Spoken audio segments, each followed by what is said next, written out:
राजस्थान की सियासत में सचिन पायलट और वसुंधरा राजे की राजनीतिक अदावत काफी पुरानी है। पिछले दिनों पायलट ने वसुंधरा राजे सरकार के समय घोटालों का आरोप लगाकर एक दिन का अनशन कर अपनी ही पार्टी के मुख्यमंत्री अशोक गहलोत की नाक में दम कर दिया था। ये अलग बात है कि इसका खामियाजा उन्हें उप मुख्यमंत्री का पद गवा कर चुकाना पड़ा। आखिर सचिन पायलट और वसुंधरा राजे की इस अदावत की वजह क्या है? असल में सचिन पायलट के परिवार की वसुंधरा राजे से 20 साल पुरानी अदावत है। इसकी शुरुआत झालावाड़ जिले के झालरा पाटन से हुई थी। ये बात 2003 के विधानसभा चुनाव की है। उस समय राजस्थान में कांग्रेस की सरकार थी। अशोक गहलोत मुख्यमंत्री थे। भैरों सिंह शेखावत के उपराष्ट्रपति बनने के बाद वसुंधरा राजे को राजस्थान बीजेपी की कमान दी गई थी। राजे झालावाड़ के झालरा पाटन से विधानसभा चुनाव लड़ रही थीं। उनके सामने कांग्रेस के टिकट पर सचिन पायलट की मां रमा पायलट चुनावी मैदान में उतरी हुई थी। यहां से पायलट परिवार और वसुंधरा राजे के बीच सियासी अदावत शुरू हो गई। इस चुनाव में रमा पायलट को हार का सामना करना पड़ा।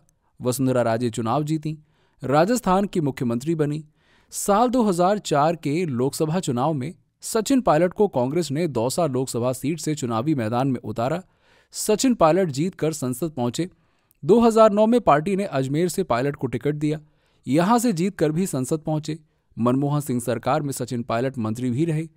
साल 2013 में राजस्थान में मोदी लहर के बीच बीजेपी की सरकार बनी। वसुंधरा राजे दूसरी बार मुख्यमंत्री बनी। इसके ठीक बाद कांग्रेस आला कमान ने राजस्थान में पार्टी की कमान सचिन पायलट को दे दी। पायलट ने सड़क पर राजे के खिलाफ संघर्ष करना शुरू किया। पूर्वी राजस्थान में वसुंधरा राजे के प्रभाव वाले इलाकों में दौरा किया। गुर्जर वोटर को अपने साथ जोड़ा। उस समय अशोक गहलोत और सचिन पायलट के बीच मधुर रिश्ते थे। दोनों ने मिलकर पार्टी के लिए काम किया। कई जगह एक ही मोटरसाइकिल पर बैठकर यात्रा की। आखिरकार 2018 में बीजेपी हार गई। पार्टी 163 सीटों से सीधे 72 सीटों पर आ गई। वसुंधरा राजे की पायलट परिवार से ये अदावत आज तक बनी हुई है। राजस्थान में सियासी संकट से लेकर पिछले 4 सालों में कई मौके आए जब सचिन पायलट ने अशोक गहलोत सरकार के लिए मुश्किलें पैदा की।